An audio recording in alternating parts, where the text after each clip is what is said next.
Hello everyone, welcome to जीएसआरआ। दोस्तों, आज हम डिस्कस करने वाले हैं एसपीडी पब्लिकेशन की रेलवे सामान्य अध्ययन बुक के बारे में। आज इस बुक का सेकंड लेक्चर है। इससे पहले भी एक लेक्चर बन चुका है। अगर आपने वह लेक्चर नहीं देखा है तो आप उसको देखकर इस लेक्चर की सीरीज को कंटिन्यू कर सकते हैं, जो कि सभी रेलवे भर्ती बोर्ड की परीक्षाओं के लिए काफ़ी ज़्यादा इम्पोर्टेंट है। तो चलिए शुरू करते हैं without wasting of time lecture number second, जिसका नाम है संपूर्ण भारत एक दृष्टि में। तो चलिए डिस्कस करते हैं। इसमें पहला क्वेश्चन है, भारत दक्षिण एशिया में स्थित भारतीय उपमहाद्वीप का सबसे बड़ा देश है। यानी कि जो भारत है वो भारतीय उपमहाद्वीप का सबसे बड़ा देश है। और भारत कहाँ पर स्थित है? दक्षिण एशिया में स्थित है। इस भारतीय उपमहाद्वीप के अंतर्गत 5 देश आते हैं, जिनके नाम है पाकिस्तान, भारत, नेपाल, भूटान और बांग्लादेश। यानी कि जो भारतीय उपमहाद्वीप है, भारतीय उपमहाद्वीप के अंतर्गत 5 कंट्री आती हैं। ये 5 कंट्री कौन कौन सी हैं? इनके नाम है पाकिस्तान, इंडिया, बांग्लादेश, नेपाल और भूटान। इन 5 कंट्रियों से मिलकर क्या बनता है? भारतीय उपमहाद्वीप। इसलिए कहा गया है कि जो भारतीय उपमहाद्वीप है, भारतीय उपमहाद्वीप के अंतर्गत भारत एकमात्र ऐसा देश है जो कि क्या है? सबसे बड़ा देश है। इन नामों को आप इस तरीके से याद रख सकते हो। जब भी कभी भारतीय उपमहाद्वीप का नाम लिया जाएगा तो 3 कंट्री आपके माइंड में ऑलरेडी आ जानी चाहिए, क्योंकि ये भारत का ही हिस्सा थे। एक पाकिस्तान और दूसरा बांग्लादेश। पाकिस्तान और बांग्लादेश चूंकि भारत का ही हिस्सा थे, तो जब भी कभी भारतीय उपमहाद्वीप का नाम लिया जाएगा तो आपके मन में 3 कंट्री एकदम से ऑलरेडी याद हो जानी चाहिए। PIB, पाकिस्तान, इंडिया और बांग्लादेश। अलग से आपको 2 कंट्री कौन सी याद रखनी है? नेपाल और भूटान। इन 5 कंट्रियों से मिलकर क्या बनता है? भारतीय उपमहाद्वीप। और भारतीय उपमहाद्वीप में भारत क्या है? सबसे बड़ा देश है। इसका प्राचीन नाम आर्यव्रत और जम्बूद्वीप है। देखो, भारत का प्राचीन नाम क्या है? आर्यव्रत। लेकिन जो ये जम्बूद्वीप है, जम्बूद्वीप कहाँ पर लिखा गया है? देखो, जब हम जैन पुराणिक कथाएं पढ़ते हैं तो उसमें जो हिंदू और बौद्ध ग्रंथ हैं, हिंदू और बौद्ध ग्रंथों में भारत को जम्बूद्वीप नाम से संबोधित किया गया है। नेक्स्ट, सर्वप्रथम ईरानियों ने भारत को हिंदुस्तान और यूनानियों ने इसे इंडिया कहा है। तो देखो, इसके बारे में भी डिस्कस कर लेते हैं। आपको ये बात तो पता ही होगी कि देखो, भारत क्या है? एक महान देश है। यहाँ की सभ्यता और संस्कृति उतनी ही पुरानी मानी जाती है जितनी की मानव की उत्पत्ति है। तो भारत की विशालता के आधार पर बहुत सारे लोगों ने भारत को उपमहाद्वीप की संज्ञा दी। कुछ ने इसको राजा भरत के नाम पर भारतवर्ष कहा, कुछ ने इसको आर्यवर्त कहा, कुछ लोगों ने इसको जम्बूद्वीप कहा, ईरानियों ने इसको हिंदुस्तान कहा और यूनानियों ने इसे इंडिया कहा। तो ईरानियों ने इसको हिंदुस्तान क्यों कहा था? देखो, इसके बारे में भी जानते हैं। देखो, ये रहा आपके सामने वर्ल्ड मैप। इस वर्ल्ड मैप में यहाँ पर ईरान का मैप आपको दिखाई दे रहा होगा। ये जो ईरान है, इसको पहले पर्सिया के नाम से जाना जाता था। यानी कि जो आधुनिक ईरान है, इसको पहले पर्सिया के नाम से जाना जाता था। और जब पर्सिया के लोगों ने भारत में एंट्री की थी तो इन्होंने सिंधु घाटी सभ्यता से प्रवेश किया था। आपको पता होगा कि यहाँ पर क्या थी? पहले सिंधु घाटी सभ्यता थी। तो इस सिंधु घाटी सभ्यता के थ्रू ईरान के लोगों ने, अर्थात पर्सिया के लोगों ने भारत में प्रवेश किया था। क्योंकि ये जो ईरान के लोग हैं, ये सै का उच्चारण है से करते थे। यानी कि ये लोग सै को क्या कहते थे? है कहते थे। और यहाँ पर जो नदी थी उसका नाम क्या था? सिंधु। तो ये सिंधु को क्या कहते थे? हिंदू कहते थे।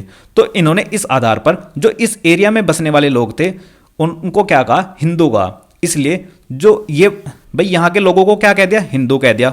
और इस देश का नाम क्या रख दिया उन्होंने? हिंदुस्तान रख दिया। इस प्रकार से ईरान अर्थात पर्सिया के लोगों ने भारत को क्या कहकर संबोधित किया था? हिंदुस्तान। और यहाँ के लोगों को क्या कहा था? हिंदू कहा था। क्योंकि ये कहते सिंधु नदी को क्या कहते थे? हिंदू के नाम से जानते थे। ऐसे ही जो यूनानी है, यूनानियों ने इसे क्या कहा? इंडिया कहा। तो इंडिया क्या था? देखो, इंडिया एक ग्रीक भाषा के शब्द इंडोस से निकला था। इंडोस, INDOS, इंडोस। तो यूनानियों ने इंडिया को इंडोस कहा है। देखो, जो यूनानी थे, ये यूनानी सिंधु को इंडस कहते थे और इसलिए इन्होंने इस देश को क्या कहा? इंडिया कहा। लेकिन जब आप भारतीय संविधान का अनुच्छेद 1 पढ़ोगे तो आप देखोगे उसमें वह 3 जानकारी हमें देता है। उसमें बताया गया है संघ का नाम और राज्य अक्षेत्र। और यहां पर लिखा गया है कि भारत अर्थात इंडिया राज्यों का संघ होगा। तो यहां पर आपको क्या दिखाई दे रहा है? भारत अर्थात इंडिया। ये दोनों नाम कहां पर मिलेंगे? आपको भारतीय संविधान के अनुच्छेद 1 के अंतर्गत दिखाई देंगे। तो अब आपको ये सभी नाम याद रखना है कि भारत को कहां पर क्या क्या कहा गया है। आर्टिकल 1 में भारत अर्थात इंडिया राज्यों का संघ होगा। नेक्स्ट, भारत के उत्तर में नेपाल, भूटान एवं चीन है, जबकि दक्षिण में श्रीलंका एवं हिंद महासागर हैं। भारत के पूर्व में बांग्लादेश, म्यांमार और बंगाल की खाड़ी तथा पश्चिम में पाकिस्तान और अरब सागर है। देखो इसको भी वर्ल्ड मैप में समझ लेते हैं कि कौन सी कंट्री भारत के उत्तर में होगी, कौन सी दक्षिण में, कौन सी पूर्व में और कौन सी पश्चिम में होगी। तो देखो आपको इतनी लोकेशन तो पता होगी कि यहाँ पर क्या आता है ईस्ट, इधर क्या आता है वेस्ट अर्थात पूर्व और पश्चिम, इधर नॉर्थ अर्थात उत्तर और नीचे साउथ अर्थात दक्षिण। तो जितनी भी कंट्री भारत के इस साइड में पड़ेगी ये सारी क्या होंगी, पूर्वी देश होंगे। जैसे कि इसमें बांग्लादेश, म्यांमार, लाओस, ताइवान, ये सारी की सारी कंट्री क्या होंगी, पूर्वी देश होंगे। ऐसे ही जो ऊपर की तरफ कंट्री पड़ेगी ये क्या होंगे, उत्तरी देश होंगे। जैसे ताजिकिस्तान, कजाकिस्तान, कजाकिस्तान, रसिया, ये सारे के सारे क्या होंगे, उत्तरी देश होंगे।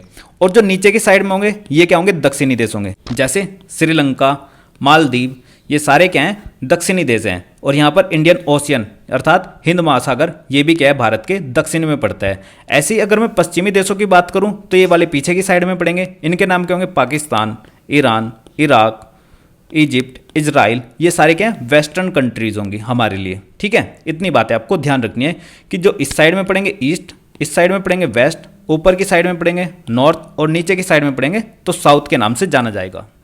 भारत एकमात्र ऐसा देश है जिसके नाम पर किसी महासागर का नामकरण किया गया है और वो महासागर कौन सा है, हिंद महासागर अर्थात इंडियन ओशियन।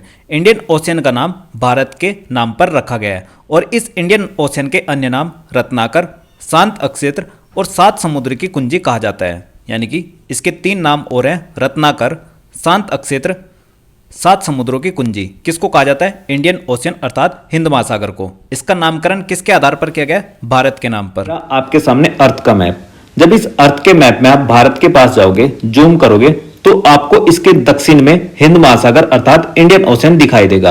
ये जितना भी आपको दिखाई दे रहा है ये सारा का सारा इंडियन ओशियन है। इस इंडियन ओशियन में जब आप भारत की लोकेशन को देखोगे तो भारत हिंद महासागर अर्थात इंडियन ओशियन के केंद्र में स्थित है तथा ये एकमात्र ऐसा देश है जिसके नाम पर किसी महासागर अर्थात हिंद महासागर का नाम पड़ा है। क्यों? क्योंकि हिंद महासागर भारत के लिए पर्याप्त भू राजनीतिक अवस्था देख लो, भू सामरिक अवस्था देख लो या फिर आर्थिक और व्यापारिक महत्व से देख लो तो भारत की जो प्रादेशिक सीमा भी आप देखोगे वो भी बहुत अच्छी है कि भाई इसकी कोस्टल लाइन किस प्रकार से टच होती है। तो हर एक तरीके से भारत क्या है, एक आइडियल लोकेशन है हिंद महासागर के लिए। तो इसलिए इसका नाम क्या करा है, हिंद महासागर अर्थात इंडियन ओशियन किया है। किसके नाम पर, भारत के नाम पर। कभी कभी आपने देखा होगा कि जो चाइना है, चाइना इस बात का विरोध करता है कि जो ये ओशियन है इसका नाम इंडियन ओशियन क्यों रखा गया है, भारत के नाम पर क्यों रखा गया है। तो आपको समझ आ गया होगा क्यों रखा गया है, क्योंकि जो भारत की लोकेशन है वो बहुत ही आइडियल है इंडियन ओशियन के लिए। नेक्स्ट, हिंद महासागर का पश्चिमी भाग अरब सागर और पूर्वी भाग बंगाल की खाड़ी कहलाता है। देखो आपको मैं इसको मैप में दिखाता हूँ। ये रहा हमारा प्यारा देश भारत। जब आप इस प्यारे देश भारत की पूर्वी साइड में देखोगे तो आपको दिखाई देगा यहाँ पर बे ऑफ बंगाल अर्थात बंगाल की खाड़ी। ऐसे ही जब आप इसके पश्चिम की साइड में जाओगे अर्थात वेस्टर्न साइड में जाओगे तो आपको यहाँ पर दिखाई देगा अरेबियन सी अर्थात अरब सागर। लेकिन जैसे ही आप इसके दक्षिण में जाओगे तो वहां पर क्या दिखाई देगा आपको, लक्षद्वीप सी। और ये तीनों के तीनों ही किसके पार्ट है, इंडियन ओशियन अर्थात हिंद महासागर के पार्ट हैं। तो बस आपको इनका डायरेक्शन के हिसाब से ध्यान रखना है कि पूर्व में पड़ती है बंगाल की खाड़ी, पश्चिम में पड़ती है अरब सागर, दक्षिण में पड़ता है लक्षद्वीप सी और ये तीनों के तीनों किसके पार्ट हैं, इंडियन ओशियन के। और इंडियन ओशियन भी भारत के किस साइड में है, दक्षिण साइड में है अर्थात साउथ की साइड में है। ठीक है, इतनी बातें आपको ध्यान रखनी है। नेक्स्ट, भारत में समुद्र तल से औसत ऊंचाइयां चेन्नई के समुद्र तट से मापी जाती है। जो चेन्नई का समुद्र तट है वहां से भारत में समुद्र तल से औसत ऊंचाइयां मापी जाती है। भारत में सर्वाधिक पूर्वी राज्य अरुणाचल प्रदेश और सबसे पश्चिमी राज्य गुजरात है। वहीं पर उत्तरी राज्य हिमाचल प्रदेश और दक्षिणी कौन सा है, तमिलनाडु है। तो ध्यान रखना, सबसे पूर्वी राज्य कौन सा है, अरुणाचल प्रदेश। सबसे उत्तरी राज्य कौन सा है, हिमाचल प्रदेश। देखो सबसे पूर्वी क्या है, हिमाचल प्रदेश है राज्य में। लेकिन अगर केंद्र शासित प्रदेश में पूछा जाएगा तो उसका नाम होगा लद्दाख। और ऐसे ही सबसे पश्चिमी राज्य कौन सा होगा, गुजरात। और सबसे दक्षिणी राज्य तमिलनाडु और सबसे पूर्वी अरुणाचल प्रदेश। नेक्स्ट, देश में केंद्र शासित प्रदेशों में सर्वाधिक उत्तरी भाग में लद्दाख और सर्वाधिक दक्षिणी भाग में अंडमान एवं निकोबार द्वीप समूह है। अभी आपको मैप में दिखाया था। तो देखो यहाँ पर जो आपको दिखाई दे रहा है ये भारत का क्या है, सबसे उत्तरी केंद्र शासित प्रदेश है जिसका नाम क्या है, लद्दाख। जबकि आपसे पूछा जाएगा कि सबसे उत्तरी राज्य कौन सा है, तो आंसर होगा हिमाचल प्रदेश। क्यों? क्योंकि लद्दाख क्या है आज के समय पर यूनियन टेरिटरी अर्थात केंद्र शासित प्रदेश है और हिमाचल क्या है, स्टेट है। ऐसे ही जब आपसे सबसे दक्षिणी केंद्र शासित पूछा जाएगा तो उसका नाम होगा अंडमान एंड निकोबार द्वीप समूह, और सबसे दक्षिणी राज्य पूछा जाएगा तो उसका नाम क्या होगा, तमिलनाडु। भारत की मुख्य भूमि 8 डिग्री 4 मिनट से 37 डिग्री 6 उत्तरी अक्षांश है, और वहीं पर 68 डिग्री 7 से 97 डिग्री 25 मिनट पूर्वी देशांतर है। तो यह भारत की क्या है, अक्षांशीय व देशांतरीय विस्तार की स्थिति है। जबकि जो संपूर्ण भारत है, संपूर्ण भारत की आप अक्षांशीय विस्तार देखोगे तो वो 6 डिग्री 4 मिनट से 37 डिग्री 6 उत्तरी अक्षांश है। तो देखो ये रहा आपके सामने हमारा प्यारे देश भारत का मैप। जो भारत के यहाँ से नीचे से ये लैटिट्यूड निकलता है अर्थात अक्षांश निकलता है, वह 8 डिग्री 4 मिनट नॉर्थ, और ऐसे ही ऊपर बढ़ते चल जाओगे तो 8, 9, 10, 11, 12 इस तरीके से बढ़ता चले जाएगा। तो भारत के जो सबसे उत्तर में निकलता है नॉर्थ में, वो क्या है, 37 डिग्री 6 मिनट। तो भारत का जो अक्षांशीय विस्तार है वो कितना है, 8 डिग्री 4 मिनट लैटिट्यूड से लेकर 37 डिग्री 6 मिनट लैटिट्यूड। और ऐसे ही जो आपको ये खड़ी लाइंस दिखाई दे रही हैं, इनको बोलते हैं देशांतर। तो भारत का देशांतरीय विस्तार 68 डिग्री 7 मिनट ईस्ट से लेकर 97 डिग्री 25 मिनट ईस्ट तक है। ठीक है, ये बातें आपको याद रखनी है कि जो देशांतरीय विस्तार है वो 68 डिग्री 7 मिनट से लेकर 97 डिग्री 25 मिनट तक है। और ध्यान रखने की सबसे बड़ी बात यह है कि जैसे अक्षांशीय विस्तार आपसे पूछा जाएगा तो ये भी नॉर्थ है और ये भी नॉर्थ है, क्योंकि हम 0 डिग्री इक्वेटर के क्या पढ़ते हैं, ऊपर पढ़ते हैं। और ऐसे ही अगर देशांतरीय विस्तार पूछा जाए तो यहां पर भी ई अर्थात ईस्ट देखने को मिलेगा और यहां पर भी ई अर्थात ईस्ट देखने को मिलेगा। क्यों? क्योंकि जो हमारी प्राइम मेरिडियन लाइन है इस साइड में 0 डिग्री अर्थात पीएमएल बोलते हैं जिसको, प्राइम मेरिडियन लाइन, वो क्या है, हम उसके ईस्ट में पढ़ते हैं। तो हमारी जो लोकेशन होगी देशांतरीय वो क्या होगी, ई अर्थात ईस्ट होगी दोनों साइड में। ठीक है, संपूर्ण भारत का अक्षांशीय विस्तार 6 डिग्री 4 मिनट से 37 डिग्री 6 उत्तरी अक्षांश है। अब देखो आपके सामने आपको लगेगा कि यार ये संपूर्ण भारत से क्या है। देखो संपूर्ण भारत से मतलब है कि जो हमारा अंडमान एंड निकोबार द्वीप है, अंडमान एंड निकोबार द्वीप से निकलता है 6 डिग्री 4 मिनट लैटिट्यूड। जब आप भारत के मैप को देखते हो तो मैंने अभी बताया कि ये क्या है, 8 डिग्री 4 मिनट है यहाँ पर, लेकिन ये जो है ये यहाँ से क्या है, इतना ही तो जा रहा है। लेकिन जो हमारा अंडमान एंड निकोबार द्वीप है, जब आप देखोगे कि भाई 8 डिग्री 4 मिनट तो ये लाइन निकल गई यहाँ से, लेकिन इसकी सीध में जब जाओगे तो आपको जो अंडमान एंड निकोबार द्वीप है इसके सामने ये नीचे की साइड में भी निकला हुआ मिलेगा।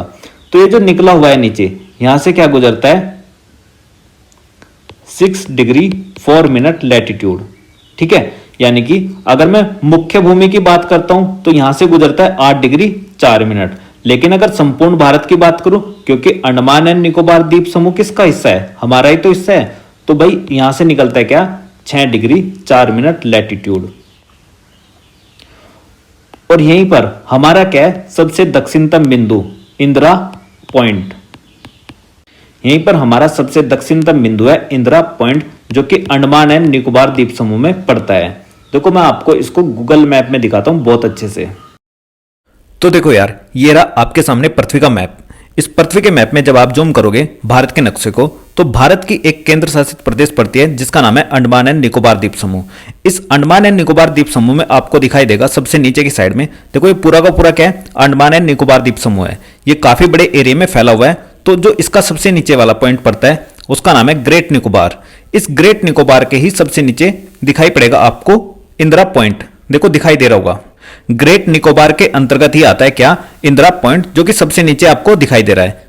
और यहां पर जब आप इसको और भी ज्यादा जूम आउट करोगे तो आपको दिखाई मिलेगा गूगल मैप पर भी देखने को कि क्या है, southern most point of India, यानी कि भारत का सबसे दक्षिणतम बिंदु क्या है, इंदिरा पॉइंट है। ये तो हुआ भारत का सबसे दक्षिणतम बिंदु, लेकिन जो भारत का सबसे उत्तरी बिंदु है उसका नाम है इंदिरा कोल। अब आपको मैं लेकर चलता हूं इंदिरा कोल पर। यह पड़ता है इंदिरा कोल,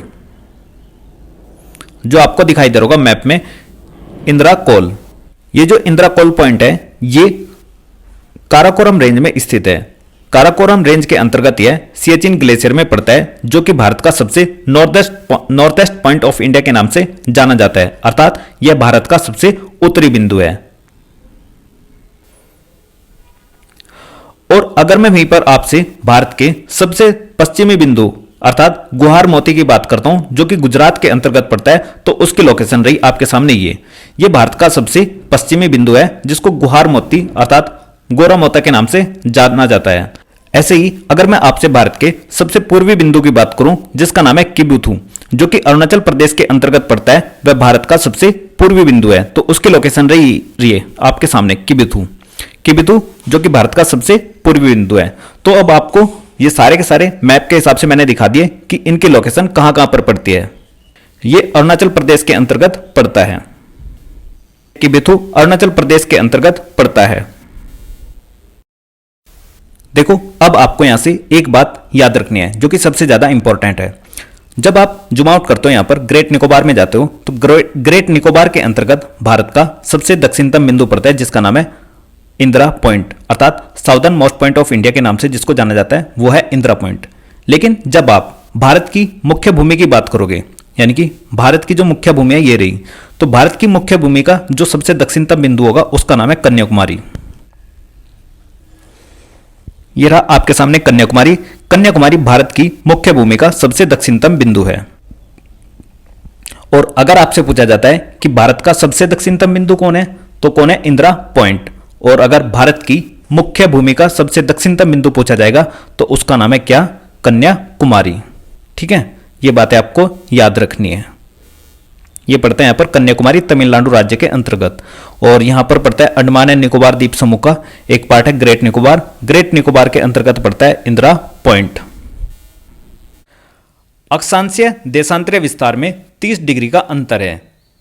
कर्क रेखा 23.5 डिग्री उत्तरी अक्षांश के नाम से जानी जाती है, जो कि भारत के भूभाग को 2 बराबर भागों में बांटती है। ये जो कर्क रेखा है ये भारत के 8 राज्यों से पास होती है, जिनके नाम गुजरात, राजस्थान, मध्य प्रदेश, छत्तीसगढ़, झारखंड, पश्चिम बंगाल, त्रिपुरा व मिजोरम है।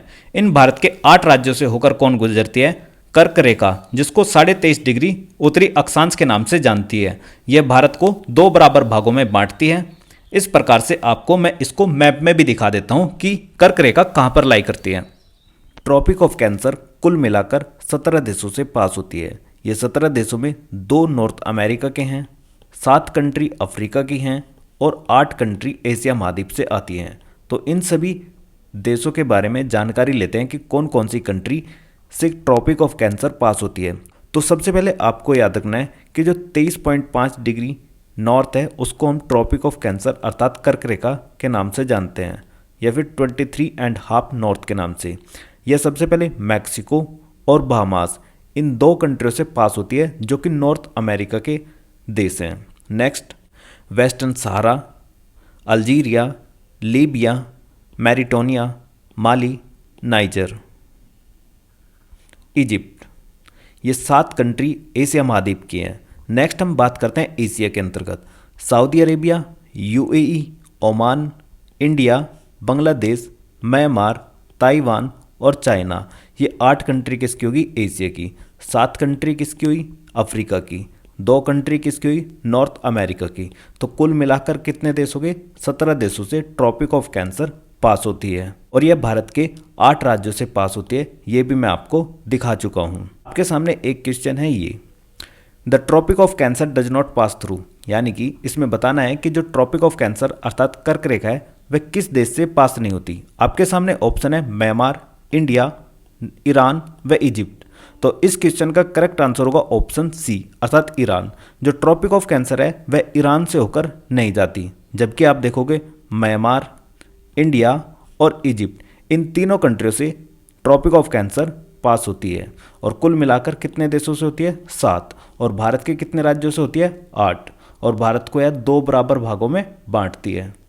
ट्रॉपिक ऑफ कैंसर है उसको 23.5 डिग्री नॉर्थ के नाम से जाना जाता है। और ये क्या है? ये रहा इक्वेटर, जिसको 0 डिग्री लैटिट्यूड के नाम से जानते हैं। यह भूमि को 2 बराबर भागों में बांटता है, इसलिए इसको भूमध्य रेखा या फिर 0 डिग्री लैटिट्यूड या फिर विषुवत रेखा के नाम से जाना जाता है। नेक्स्ट आपसे ये भी पूछा जा सकता है कि जो ट्रॉपिक ऑफ कैंसर है ये कितनी वाटर बॉडी से पास होती है, तो कुल मिलाकर यह 6 वाटर बॉडी से पास होती है।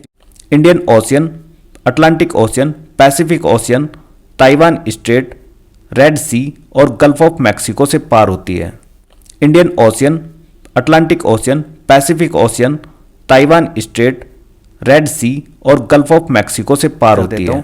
Indian Ocean, Atlantic Ocean, Pacific Ocean, Taiwan Strait, Red Sea और गल्फ ऑफ मैक्सिको, इन 6 वाटर बॉडी से पार होती है कौन? Tropic of cancer. नेक्स्ट, कर्क रेखा का सर्वाधिक भाग मध्य प्रदेश से तथा सबसे कम भाग राजस्थान से होकर गुजरता है। भारत का सबसे दक्षिणतम बिंदु इंदिरा पॉइंट है, जो कि अंडमान निकोबार द्वीप समूह के ग्रेट निकोबार में स्थित है। ये मैं आपको काफ़ी बार बता चुका हूँ और काफ़ी अच्छे से मैप में भी दिखा चुका हूँ कि जो भारत का सबसे दक्षिणतम बिंदु है वह इंदिरा पॉइंट है, जो कि ग्रेट निकोबार में 6 डिग्री 4 मिनट उत्तरी अक्षांश पर स्थित है।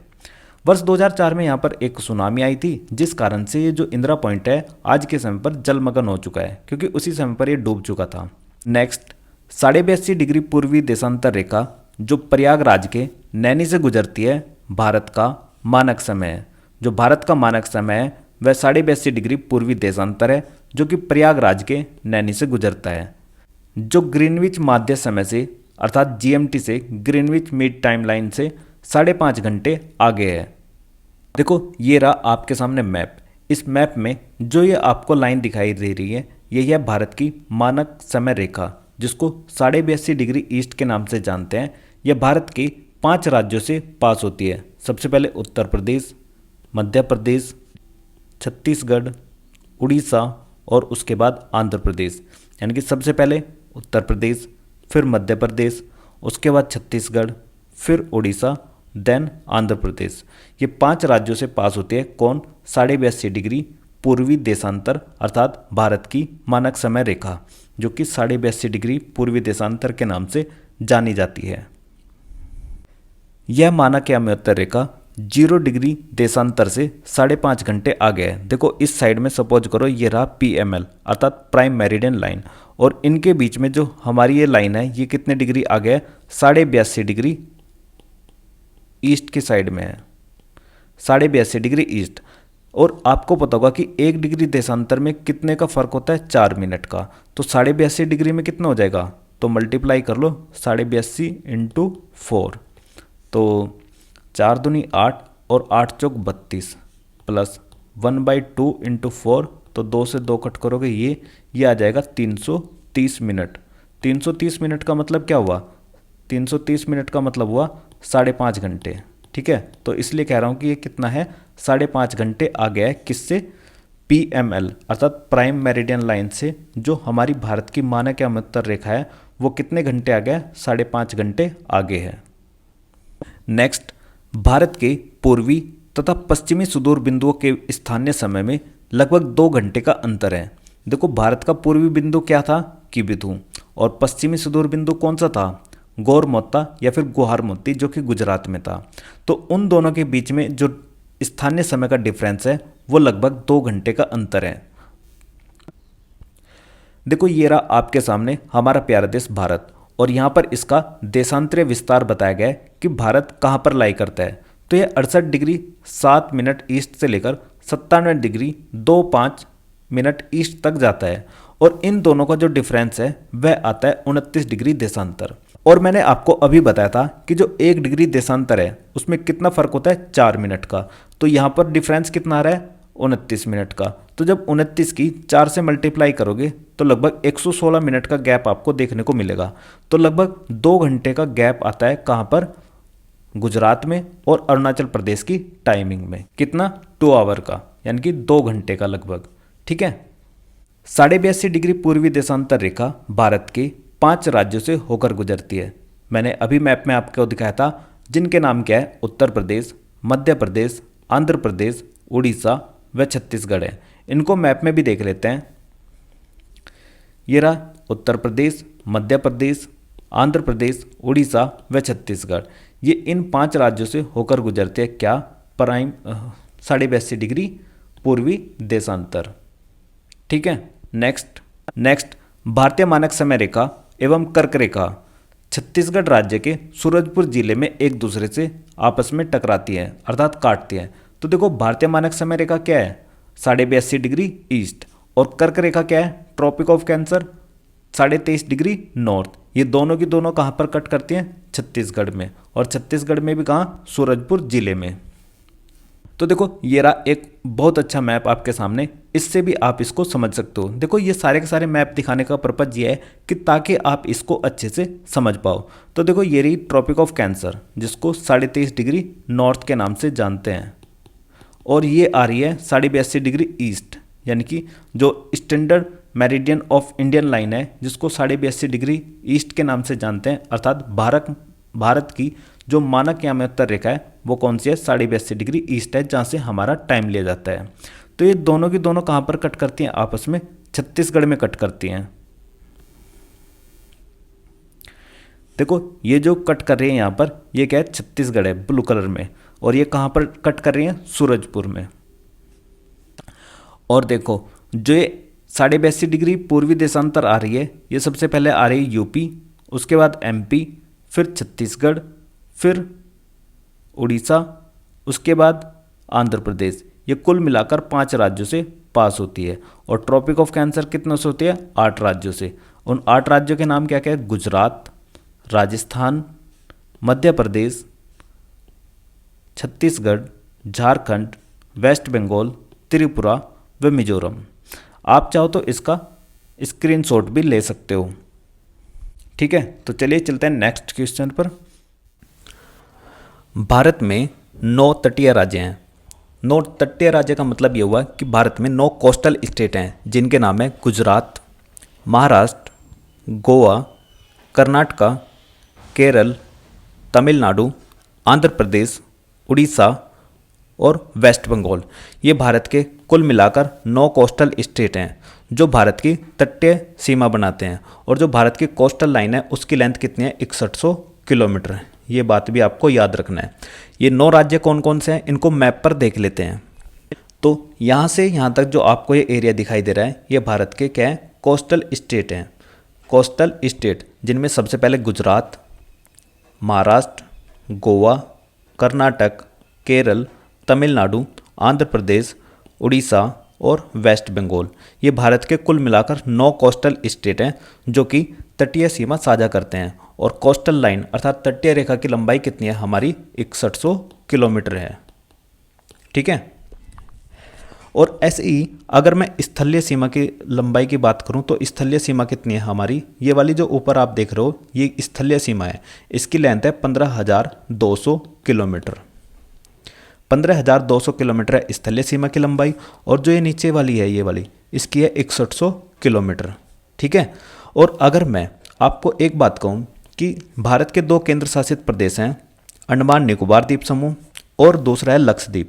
इनको भी आपस में, इनकी भी कोस्टल लाइन को जोड़ दिया जाए तो इस प्रकार जो भारत की कुल सीमा की लंबाई है 22,716.6 किलोमीटर भारत की कुल सीमा है। ठीक है, इतनी बातें आपको याद रखनी है यहाँ से। और एक बात और ध्यान रखना, जैसे गुजरात है, गुजरात भारत का एक ऐसा कोस्टल स्टेट है जो कि सबसे ज़्यादा सीमा बनाता है। तो मैक्सिमम सीमा किसकी है कोस्टल में, गुजरात की है, और सबसे कम किसकी है, गोवा की, मिनिमम। ठीक है, सबसे ज़्यादा सीमा साझा कौन करता है, गुजरात, और सबसे कम कौन करता है, गोवा, और दूसरे नंबर पर कौन है, आंध्र प्रदेश। अगर कहीं पर गुजरात ऑप्शन में नहीं हुआ तो आप सेकंड नंबर पर किसको लगाओगे, आंध्र प्रदेश को। नेक्स्ट हम बात करते हैं भारत के 16 राज्य तथा 2 केंद्र शासित प्रदेश अंतर्राष्ट्रीय स्थलीय सीमा से लगे हैं, जिसमें सबसे लंबी बाउंड्री वेस्ट बंगाल की है। तो आपको ध्यान रखना है कि 16 राज्य तथा 2 केंद्र शासित प्रदेश ऐसे हैं जो इंटरनेशनल बाउंड्री शेयर करते हैं। और ये इंटरनेशनल बाउंड्री किसके साथ में शेयर करते हैं, तो ये 7 देशों के साथ में शेयर करते हैं। उनके नाम क्या क्या हैं मैं आपको अभी बता देता हूँ मैप में। ये जो भारत के 16 राज्य हैं उनके नाम है, पहला गुजरात, दूसरा राजस्थान, तीसरा पंजाब, चौथा हिमाचल प्रदेश, 5वां उत्तराखंड, छठा उत्तर प्रदेश, 7वां बिहार, 8वां वेस्ट बंगाल अर्थात पश्चिम बंगाल, 9वां सिक्किम। 10वें नंबर का राज्य है असम। 11 अरुणाचल प्रदेश। 12वें पर नागालैंड। 13वें नंबर पर मणिपुर और 14 नंबर पर मिजोरम आता है। वहीं 15 नंबर पर त्रिपुरा और 16 नंबर पर मेघालय। ये कुल मिलाकर भारत के 16 राज्य हैं जो क्या करते हैं, इंटरनेशनल बाउंड्री शेयर करते हैं। और साथ ही साथ 2 केंद्र शासित प्रदेश कौन से हैं, वो एक जम्मू कश्मीर और दूसरा लद्दाख। ठीक है, ये 2 केंद्र शासित प्रदेश हैं और 16 क्या हैं, स्टेट हैं जो क्या करते हैं, इंटरनेशनल बाउंड्री शेयर करते हैं। और ये इंटरनेशनल बाउंड्री कितनी कंट्री के साथ में शेयर करते हैं, तो उनके भी नाम जान लेते हैं। उनकी संख्या है 7। तो सबसे पहले पाकिस्तान, सेकंड अफगानिस्तान, तीसरा चाइना, चौथा नेपाल, 5वां भूटान, छठा म्यांमार और 7वां बांग्लादेश। तो कुल मिलाकर 7 देशों के साथ में हम क्या करते हैं, सीमा साझा करते हैं। ठीक है, पाकिस्तान, अफगानिस्तान, चीन, नेपाल, भूटान, बांग्लादेश और म्यांमार। अब आपके माइंड में कोई भी कंफ्यूजन नहीं होना चाहिए कि भारत के कितने राज्य हैं जो सीमा साझा करते हैं, तो कितने हैं, 16 है। भारत के कितने केंद्र शासित प्रदेश हैं जो इंटरनेशनल बाउंड्री बनाते हैं, तो कौन कौन से हैं, जम्मू कश्मीर और लद्दाख यानी कि 2। और कितने देशों के साथ में सीमा साझा करते हैं भारत, तो 7 देशों के साथ में सीमा साझा करता है, इंटरनेशनल बाउंड्री शेयर करता है। ठीक है, तो इतनी बातें आपको याद रखनी थी। देखो, इन सबको मैप के हिसाब से आप पढ़ोगे तो बहुत आसानी रहेगी आपको हर एक चीज याद करने में। नेक्स्ट, केंद्र शासित प्रदेश पुदुचेरी 3 राज्यों में फैला हुआ है, जिसका जिला यनम आंध्र प्रदेश में, कराईकल और पुदुचेरी तमिलनाडु में है और माहे केरल में है। तो देखो, ये बात बिल्कुल करेक्ट है। जो भारत का एक केंद्र शासित प्रदेश पुदुचेरी है वो 3 राज्यों में फैला हुआ है। मैं आपको भी इसको मैप में दिखा देता हूँ कि जो यनम, कराईकल, पुदुचेरी और माहे है वो कहाँ कहाँ पर है। तो देखो, ये रहा यनम। यनम पुदुचेरी का ही भाग है जो कि आंध्र प्रदेश में पड़ता है। ऐसे ही जो माहे है वो भी पुदुचेरी का भाग है, ये केरल राज्य में पड़ता है। और कराईकल जो कि पुदुचेरी का भाग है वो तमिलनाडु राज्य में पड़ता है। और पुदुचेरी ऑलरेडी कहाँ पर है, तमिलनाडु में। तो ध्यान रखना ये भारत के क्या है, ये भारत का एक ऐसा केंद्र शासित प्रदेश है जिसका कोई भी जिला आपस में सीमा साझा नहीं करता है। तो पहला यनम, दूसरा माहे, तीसरा कराईकल और चौथा पुदुचेरी। देखो, आपको थोड़ा सा कन्फ्यूजन हो रहा होगा यहाँ पर कि यहाँ पर लिखा है पुदुचेरी और यहाँ पर लिखा है पांडिचेरी। तो देखो, इसका पहले नाम जो होता था वो पांडिचेरी हुआ करता था, लेकिन वर्ष 2006 में इसका नाम चेंज कर दिया गया और पांडिचेरी से उठाकर क्या कर दिया, अब हमने पुदुचेरी कर दिया है। बस आपको लोकेशन ध्यान रखनी है कि कौन सा जिला किस राज्य के अंतर्गत पड़ेगा। तो तमिलनाडु में 2, कराईकल और पुदुचेरी, केरल में क्या, माहे, और आंध्र प्रदेश में क्या है, यनम। ठीक है, ये बातें आपको याद रखनी है। और पांडिचेरी का नाम वर्ष 2006 में क्या किया गया, पुदुचेरी किया गया। नेक्स्ट, भारत में कुल 20 राज्य स्थलरुद्ध अर्थात लैंडलॉक्ड हैं और 5 राज्य जो भू आवेष्टित हैं जिनकी सीमा अंतर्राष्ट्रीय सीमा को स्पर्श नहीं करती। तो कितने हैं ऐसे, 5 राज्य हैं जिनके नाम है हरियाणा, छत्तीसगढ़, तेलंगाना, मध्य प्रदेश और झारखंड। जब आप इन 5 राज्यों को देखोगे तो आप देखोगे कि ये क्या है, अंतर्राष्ट्रीय सीमा साझा नहीं करते, जिनके नाम क्या क्या है, हरियाणा, छत्तीसगढ़, तेलंगाना, मध्य प्रदेश और झारखंड। तो देखो, इनको भी मैप में देख लेते हैं कि ये कहाँ कहाँ पर पड़ते हैं। तो देखो, ये रहा आपके सामने हरियाणा। हरियाणा कोई इंटरनेशनल बाउंड्री शेयर नहीं करता। ऐसे ही मध्य प्रदेश भी, छत्तीसगढ़ और झारखंड ये क्या कर रहे हैं, अंतर्राष्ट्रीय सीमा साझा नहीं कर रहे हैं। और एक आंध्र प्रदेश से 2 जून 2014 को जो राज्य अलग हुआ था जिसका नाम है तेलंगाना, ये भी क्या है, एक अंतर्राष्ट्रीय सीमा को साझा नहीं करता। तो ये कुल मिलाकर 5 राज्य हैं। पहला तेलंगाना, दूसरा छत्तीसगढ़, तीसरा झारखंड, चौथा मध्य प्रदेश और 5वां हरियाणा। ठीक है, ये बातें आपको याद रखनी है। हरियाणा, मध्य प्रदेश, झारखंड, छत्तीसगढ़ और तेलंगाना, ये कुल मिलाकर 5 ऐसे राज्य हैं। नेक्स्ट, उत्तर प्रदेश सर्वाधिक राज्यों को स्पर्श करने वाला राज्य है, अर्थात जो उत्तर प्रदेश है वह 8 राज्यों के साथ में अपनी सीमा साझा करता है और एक केंद्र शासित प्रदेश दिल्ली के साथ में सीमा साझा करता है। तो इस प्रकार कुल मिलाकर जो उत्तर प्रदेश है वो सर्वाधिक राज्यों से सीमा साझा करने वाला प्रदेश है। और सबसे ज़्यादा ये जो सीमा साझा करता है वह मध्य प्रदेश के साथ में करता है और सबसे कम करता है हिमाचल प्रदेश के साथ में। तो चलिए इसको भी मैप पर देख लेते हैं कि किस प्रकार से ये किसके साथ में सीमा साझा करता है। पहला उत्तराखंड, दूसरा हिमाचल प्रदेश, तीसरा हरियाणा, चौथा राजस्थान, पांचवा मध्य प्रदेश, छठा छत्तीसगढ़, सातवां झारखंड और आठवां बिहार है। तो इस प्रकार कुल मिलाकर उत्तर प्रदेश 8 राज्यों के साथ में सीमा साझा करता है और वहीं पर एक केंद्र शासित प्रदेश है दिल्ली, जिसके साथ में सीमा साझा करता है। तो ये रहा दिल्ली यहाँ पर, और दिल्ली के साथ में भी ये सीमा साझा करता है। तो दिल्ली कहाँ पर है, ये रहा। ठीक है, इतनी बातें आपको ध्यान रखनी है कि यह कुल मिलाकर उत्तर प्रदेश 8 राज्यों के साथ में प्लस एक यूनियन टेरिटरी के साथ में क्या करता है, सीमा साझा करता है। और सबसे ज़्यादा यह बाउंड्री शेयर करता है मध्य प्रदेश के साथ में, और सबसे कम करता है किसके साथ, हिमाचल प्रदेश के साथ में। तो हिमाचल प्रदेश के साथ सबसे कम और मध्य प्रदेश के साथ में सबसे ज़्यादा सीमा साझा करता है उत्तर प्रदेश। भारत की प्रादेशिक जल सीमा तट से 12 समुद्री मील है, अर्थात जो भारत की प्रादेशिक जल सीमा है वो तट से कितनी है, 12 समुद्री मील है, जिस पर भारत का अधिकार है। और एक समुद्री मील में होता है 1.852 किलोमीटर। तो इस प्रकार कुल मिलाकर भारत की जो प्रादेशिक जल सीमा की लंबाई हो जाएगी वो हो जाएगी 12 × 1.852, और ये आ जाएगा कितना, 12 दूनी 24, 12 पंजे 60 और 2 62, 12 अट्ठे 96 और 6 102, 12 एकम 12 और 10 22। तो 12.224 किलोमीटर की क्या हो जाएगी, भारत की प्रादेशिक जल सीमा की लंबाई हो जाएगी। अर्थात ये भी याद रखना है कि एक समुद्री मील अर्थात नॉटिकल माइल में कितने होते हैं, 1.852 किलोमीटर होते हैं।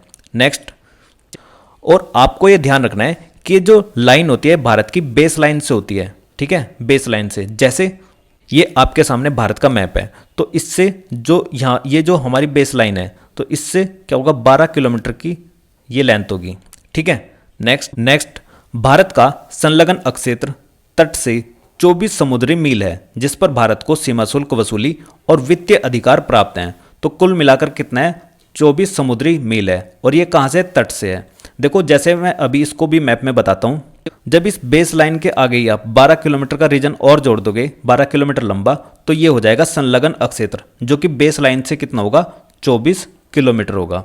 और ऐसे ही अगर बेस लाइन से 200 किलोमीटर की लेंथ पर आप चले जाओगे यहाँ से इस प्रकार से, तो वो दूरी कौन सी होगी, आर्थिक अक्षेत्र, अर्थात 200 समुद्री मील तक फैली हुई होती है। ये 200 समुद्री मील तक की दूरी कौन सी होगी, अनन्य आर्थिक अक्षेत्र, अर्थात एक्सक्लूसिव इकोनॉमिकल जोन। बातें याद रखना आप। अच्छा, इन दोनों में डिफरेंस क्या होता है, तो देखो संलग्न अक्षेत्र कितना होता है, 24 समुद्री मील होता है, कहाँ से, बेस लाइन से। इस एरिया में भारत क्या कर सकता है, प्रवासी कानून या फिर जो पर्यावरणीय स्वच्छता से संबंधित प्रावधान होते हैं, या फिर मैं कहूँ कि सीमा शुल्क की वसूली, वित्तीय अधिकार और राजकोषीय अधिकार, ये सभी प्राप्त होते हैं किसमें, संलग्न अक्षेत्र में। इसीलिए कहा गया कि सीमा शुल्क वसूली का अधिकार भी किस में आएगा, संलग्न अक्षेत्र में आएगा। लेकिन अगर वहीं पर अनन्य आर्थिक अक्षेत्र अर्थात एक्सक्लूसिव इकोनॉमिकल जोन की आप बात करते हो, तो उसमें भारत को सागरीय जीवों, समुद्री खनिजों के संरक्षण और वैज्ञानिक अनुसंधान का अधिकार प्राप्त होता है। ठीक है, नेक्स्ट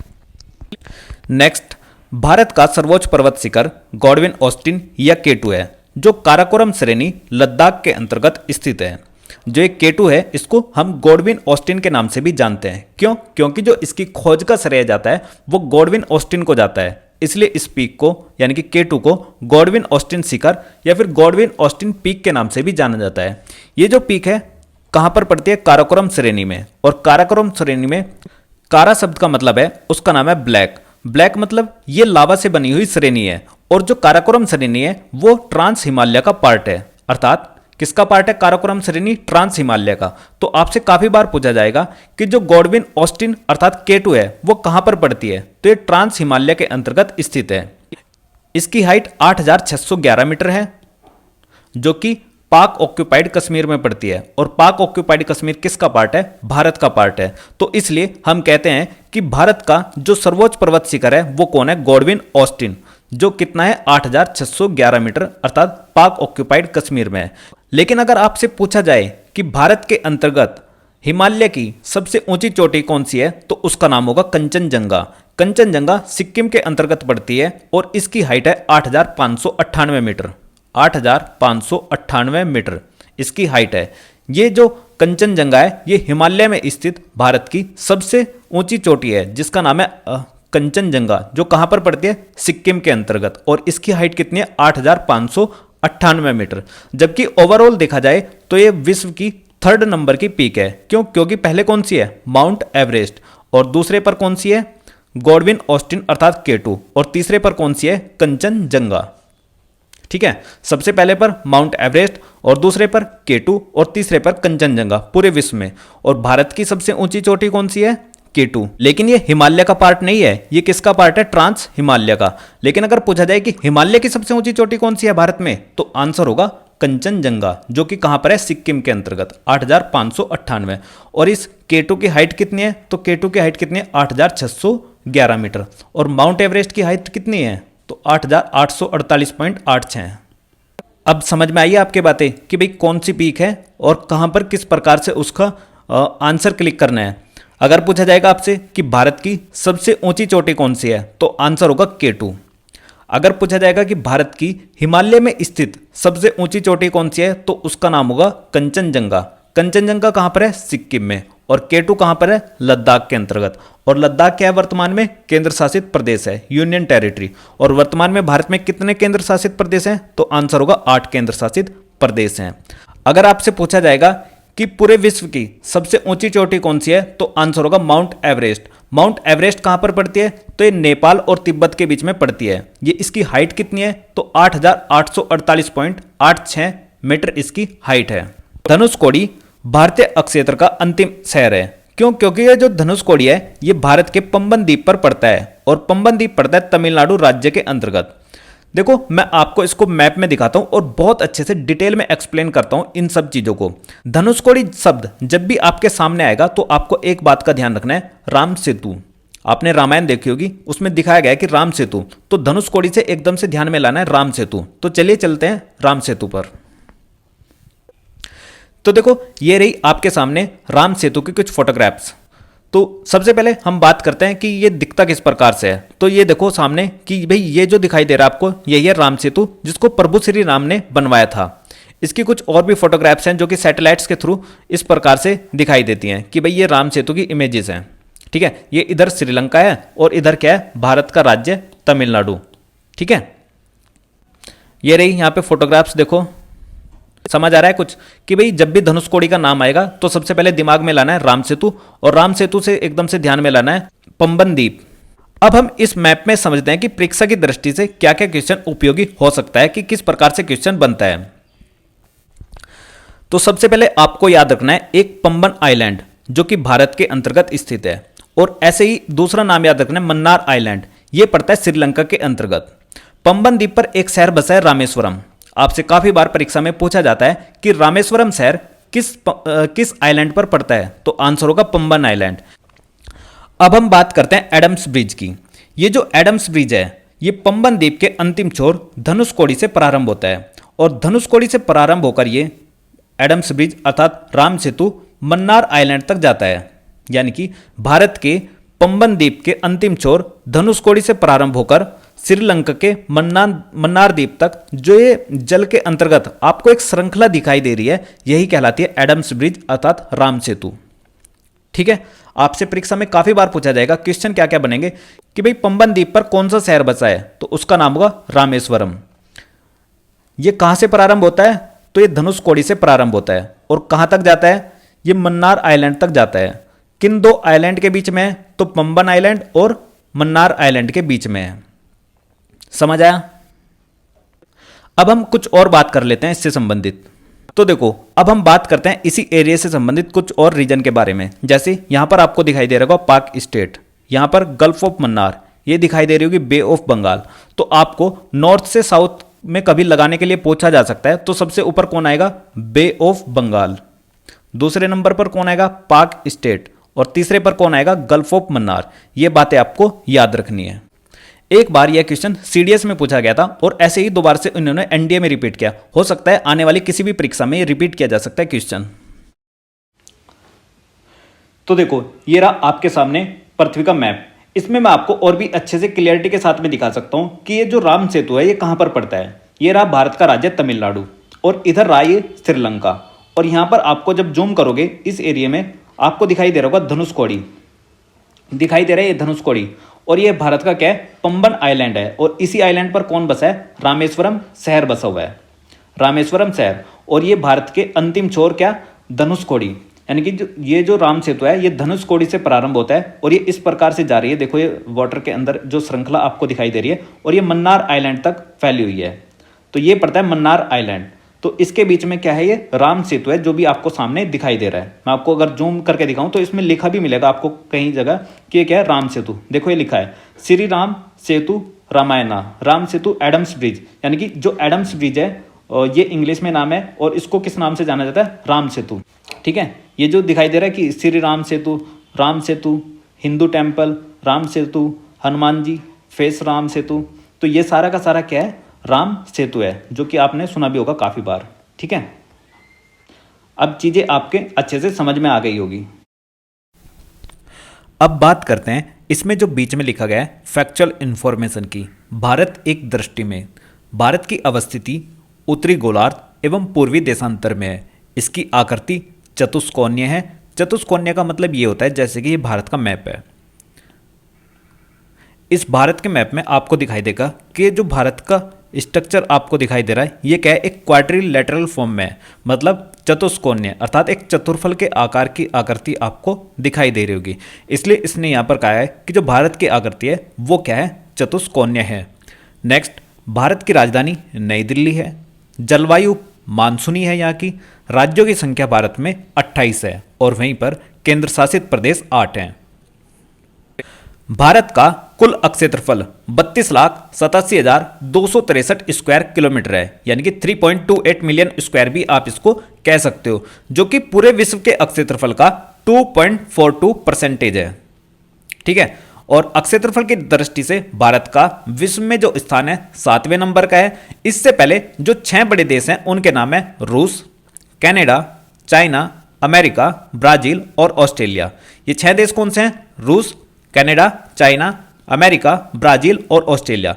और 7वां स्थान किसका है, भारत का है। और भारत का जो अक्षेत्रफल है पूरे विश्व का 2.42% है और एरिया के हिसाब से जो रैंक है पूरे विश्व में 7वें नंबर की है। जबकि आप एशिया में देखोगे, एशिया में अक्षेत्रफल की दृष्टि से भारत का 2nd नंबर का स्थान है, क्योंकि पहला किसका है, चीन का है। और चीन एकमात्र ऐसा देश है जिसकी पूरे विश्व में सबसे ज्यादा जनसंख्या है। तो जनसंख्या के हिसाब से भी चीन क्या है, पहले नंबर पर है पूरे विश्व में, और एशिया में भी पहले नंबर पर है एरिया के हिसाब से।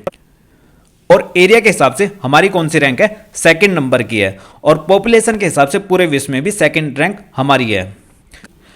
अब देखो, ये जो 6 देश हैं इनका सीक्वेंस आपको किस तरीके से याद रखना है, मैं आपको इसको मैप में दिखाता हूं। 1 ही मिनट में आपको समझ आ जाएगा, आपको रटने की कोई जरूरत नहीं होगी। सर्वाधिक बोली जाने वाली भाषा हिंदी है। भारत का सबसे बड़ा जनजाति भील है और दूसरे नंबर की गोंड है।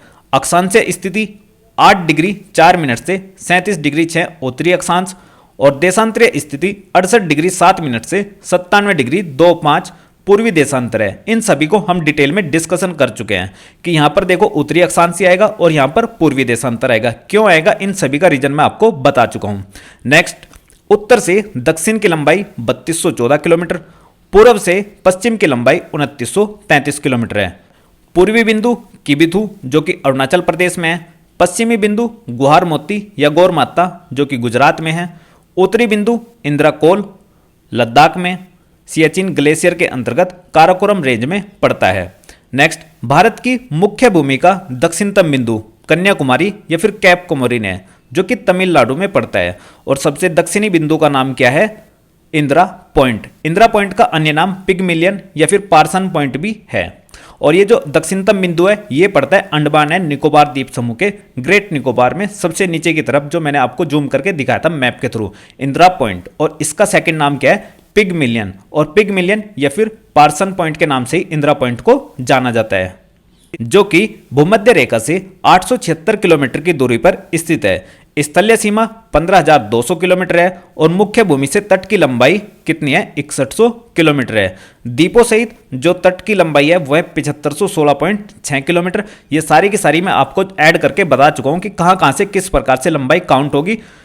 उस सभी को आप अपनी नोटबुक में बहुत अच्छे से लिख लेना। नेक्स्ट, समुद्र तट से लगे राज्यों की संख्या कितनी है, 9 है। और इनमें जो सबसे लंबी तट रेखा है वो गुजरात की है और सबसे छोटी जो तट रेखा है वो गोवा की है। सबसे छोटी तट रेखा वाला केंद्र शासित राज्य अंडमान और निकोबार द्वीप समूह है। प्रायद्वीपीय भारत या भारत की दूसरी सर्वाधिक लंबी तटरेखा वाला राज्य आंध्र प्रदेश है। पहले पर कौन है? गुजरात। दूसरे पर कौन है? आंध्र प्रदेश है।